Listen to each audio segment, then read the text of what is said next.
শ্রীরামপুরের তৃণমূল প্রার্থী কল্যাণ বন্দ্যোপাধ্যায় এবং তার প্রতিদ্বন্দ্বী বিজেপি প্রার্থী কবির শঙ্কর বসুর গোপন অডিও ভাইরাল কাণ্ডে গ্রেফতার হন ঋত্বিক পাল। যদিও পরে চন্দননগর পুলিশ কমিশনারেটের সাইবার ক্রাইম শাখা থেকে নিঃশর্ত জামিন পান আদালতে সেই ভারতীয় সেনাবাহিনীর প্রাক্তন মেজর এবং প্রদেশ বিজেপির অন্যতম সদস্য ঋত্বিক পাল। এবার তার একান্ত সাক্ষাৎকারে উঠে এলো কিছু চাঞ্চল্যকর তথ্য। আজ তাক বাংলার পর্দায় অকপট বিজেপি নেতা ঋত্বিক পাল। শুনি আমাদের প্রতিনিধি ভোলানাথ সাহার সঙ্গে কথোপকথনে কি বিষয় উঠে এলো, শুনুন। শ্রীরামপুর লোকসভা কেন্দ্রে এখন সবচেয়ে চর্চার যে ব্যক্তির নাম, সংবাদ শিরোনামে যার নাম উঠে এসছে, কবির শঙ্কর বোস বিজেপি প্রার্থী এবং তৃণমূল প্রার্থী কল্যাণ ব্যানার্জি যে গোপন অডিও ফাঁস হয়েছিল সেটাকে নিয়ে সেই কেসে যিনি অ্যারেস্ট হয়েছিলেন পরে কোর্ট থেকে জামিন পেয়ে গেলেন ঋত্বিক পালের সঙ্গে। আপনাকে যে পুলিশ অ্যারেস্ট করলো এই ঘটনা জানাবেন। আমি আপনাদের মতো সংবাদ মাধ্যমকে ধন্যবাদ জানাই যে আপনারা গোটা সত্যটাকে জানাতে উদ্যোগী হয়েছেন। যেমন আমি অনেক সংবাদ মাধ্যমে দেখলাম যে আমাকে রাত্রি 1টার সময় অ্যারেস্ট করা হয়েছে সেটা লিখছে, কিন্তু দুপুর 2টোর সময় যে কোর্ট আমাকে আনকন্ডিশনাল বেল দিয়ে দিয়েছে, নিঃশর্ত জামিন দিয়ে দিয়েছে, সেটা লিখছেন। তাই আপনাদের মতো সংবাদ মাধ্যমকে আমি ধন্যবাদ জানাই। এবার যেটা ব্যাপার হচ্ছে যে পুলিশ আমার নামে অনেকগুলি অভিযোগ নিয়ে এসছে, যেই অভিযোগের কোনো সত্যতা প্রমাণ হয়নি এবং কোর্ট সেটাকে খারিজ করে দিয়েছে। একই জিনিস হয়েছিল যখন ডানকুনি বাইক র্যালিতে আমাকে অন্যায়ভাবে অ্যারেস্ট করা হয়, তখন অদ্ভুতভাবে পুলিশ আমার নামে অভিযোগ আনে যে আমি নাকি প্রচুর পুলিশের হাত পা মেরে ভেঙে দিয়েছি। আপনারা দেখতে পাবেন এখানকার বিদায়ী সাংসদ কল্যাণ ব্যানার্জিও একই কথা বলেছে যে আমি নাকি পুলিশের হাত পা ভেঙে দিয়েছি। তো আপনারা জানেন যে কিভাবে রংলি ফ্রেম করা হচ্ছে আমাকে, এবং আমার মনে হয় যে তারা এটাতে সফল হবেন না এবং দল আমার পাশে রয়েছে।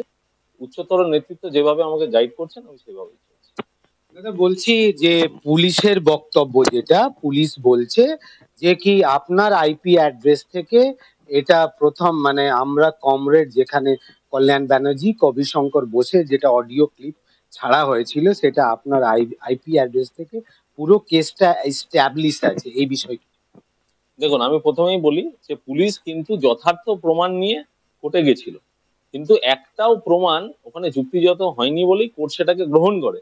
তো পুলিশের ওপরেও তো মাননীয় আদালত সমস্ত কিছু খারিজ করে দিয়েছে, প্রথম কথা। দ্বিতীয় কথা হচ্ছে যে ডানকুনি বাইক র্যালিতে আমি যখন অ্যারেস্ট হয়েছিলাম তখন আমি জানতাম না 16-17 দিন আমার মোবাইলটা কার কাছে পড়ে রয়েছে, সেই মোবাইলে কিছু হয়েছে কিনা, মোবাইলের কোনো ক্লোনিং হয়েছে কিনা, কিচ্ছু জানতে পারছি না।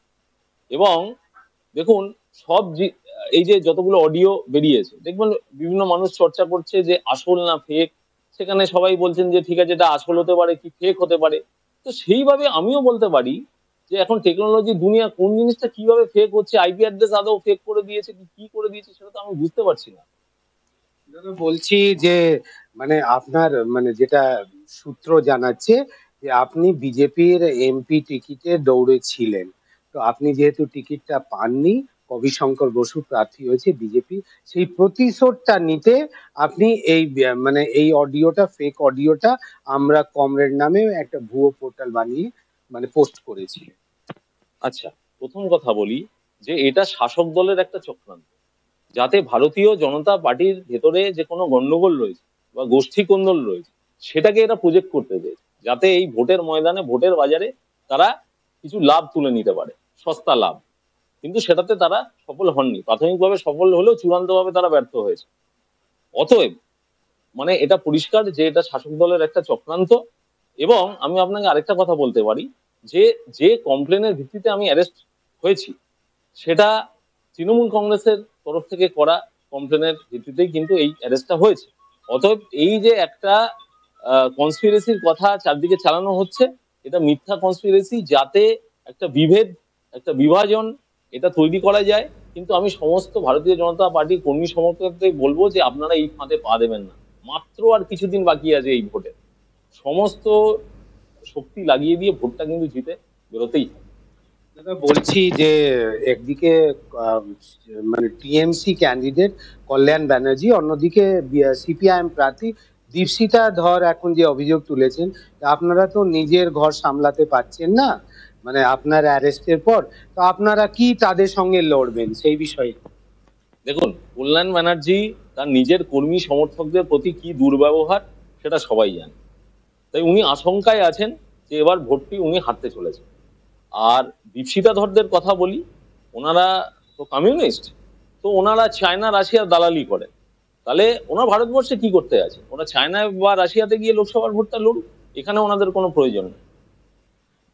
বলছি যে আপনার কথা মতো পুলিশ তাকে মানে আপনাকে ফাঁসিয়েছে, তো এই ব্যাপারে আপনার নেক্সট স্টেপস কি হচ্ছে?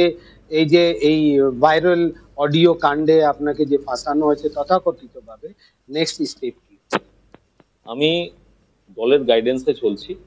দলের উচ্চতর নেতৃত্ব যেটা ঠিক মনে করবেন, যা নির্দেশ দেবেন, আমি সেটাই পালন করব। এখন আমি তাদের সাথে আলোচনায় আছি। দাদা মানে বলছি, আপনি কি মনে করছেন যে এই মানে ফেক ভিডিও কাণ্ডে আপনার অ্যারেস্টের পর দলে আপনি কোন সাইডলাইন হয়ে গেছেন হয়তো? মানে আপনার বিরুদ্ধে একদিকে আপনাদের দলেরই এক গোষ্ঠী মানে তারা মানে সন্দেহ দৃষ্টিতে দেখছে, তারপরে বিরোধীরা তো আপনার পেছনে লেগেই আছে এই বিষয়ে। দেখুন, একটার পর একটা যা মুভমেন্ট এখানে হয়েছে, আপনারা জানেন ডক্টর সুকান্ত মজুমদারের সাথে আমি যে বাইক র্যালিটা করেছিলাম, সেটা গোটা শ্রীরামপুর জেলাকে ছাগিয়ে তুলেছিল। প্রত্যেক কর্মী সমর্থক উদ্বুদ্ধ হয়েছিল এবং পরপর পরপর আমরা একটার পর একটা গঠনমূলক কর্মসূচি নিচ্ছিলাম। এবং সবাই দল জানে যে আমি কতটা পরিশ্রম করি দলের জন্য, এবং দলের কর্মী সমর্থককে একসাথে নিয়ে কিভাবে চলতে হয় সেটা আমার জানা আছে। তো অতএব আমি দলের নির্দেশের জন্য অপেক্ষা করবো। দল যেটা দেবে সেটাই আমি শিরোধার্য করবো।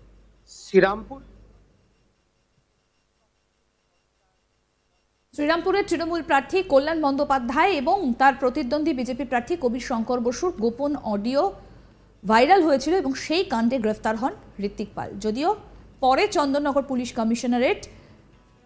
পুলিশ কমিশনারেটে সাইবার ক্রাইম শাখা নিঃশর্ত জামিন মঞ্জুর করেছে এবং আদালতে সেই ভারতীয় সেনাবাহিনী প্রাক্তন মেয়র এবং প্রদেশ বিজেপির অন্যতম সদস্য ঋত্বিক পাল।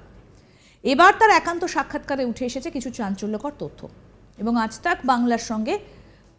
তাক বাংলার প্রতিনিধি ভোলানাথ সাহার সঙ্গে কথোপকথনে উঠে এলো একাধিক বিষয়।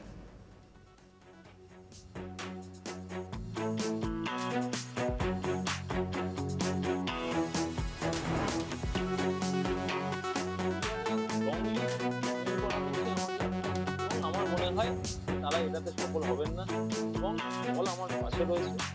উচ্চতর নেতৃত্ব যেভাবে আমাকে গাইড করে, গোটা সত্যটাকে জানাতে উদ্যোগী হয়েছে। আরও আপডেট পেতে দেখতে থাকুন আজ তাক বাংলার ইউটিউব চ্যানেল, সাবস্ক্রাইব করুন।